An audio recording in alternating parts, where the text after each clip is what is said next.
Boum les gars, comment ça va? J'espère que vous allez bien les gars. Bienvenue sur JT Box. Les gars, on va parler d'un boxeur que j'aime beaucoup, j'en attends beaucoup. Donc, on va le présenter rapidement les gars, j'en avais déjà parlé avec Amine. C'est Maxime Vaz. Maxime Vaz, boxeur, poids lourd, plusieurs années en équipe de France olympique, début pro en 2024, il a 25 ans, il a 5 combats, 5 victoires, 0 défaite, 0 match nul.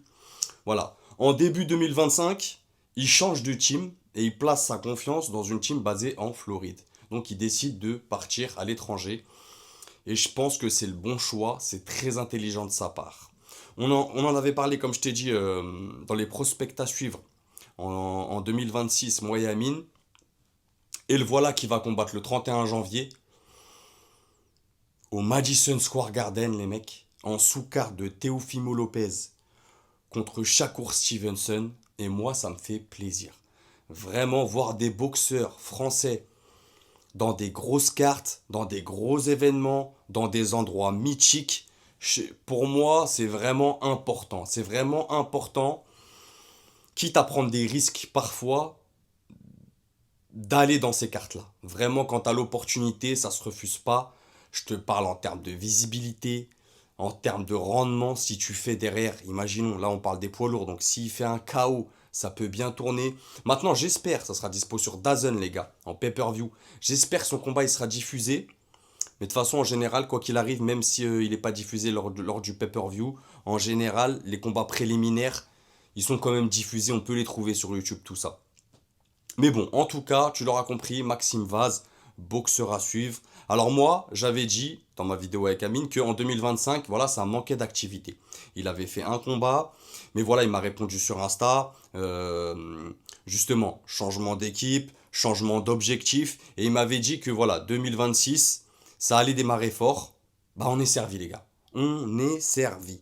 Vraiment, à l'heure d'aujourd'hui, ça sera un 4 rounds. On ne connaît pas encore l'adversaire. J'aurais bien aimé, les gars, connaître l'adversaire pour, voilà, un peu en débattre, tout ça avec vous. Mais il est encore en construction de carrière. Il a que 5 combats. Donc je m'attends pas à ce qu'il affronte un top 100. Non, non. Max, à cette heure-ci, il est top 269 mondial. Donc doucement. Vraiment doucement. Euh, c'est un poids lourd qui a de belles capacités. C'est un bosseur. Sa démarche d'aller à l'étranger, de faire confiance à un coach étranger, c'est très intelligent. Maintenant, à suivre, à voir derrière ce qu'il va en faire.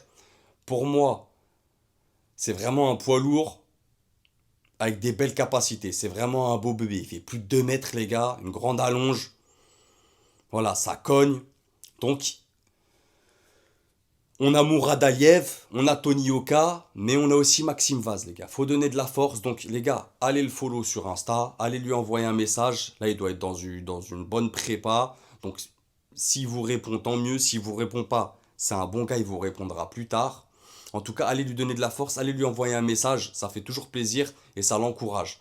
Donc voilà, un 4 rounds, les gars. Comme je vous ai dit, je m'attends pas à ce qu'il rencontre un top 100. Mais voilà, c'est un combat que j'ai hâte de regarder et ça me fait plaisir de voir des boxeurs français dans des grosses cartes. Et là, The Ring 6, les gars, on va pas se mentir.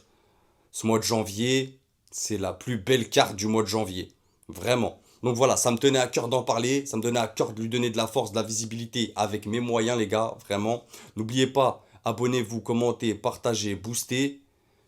On se retrouve bientôt, les gars, et n'oubliez pas, c'est que de la boxe. Bang!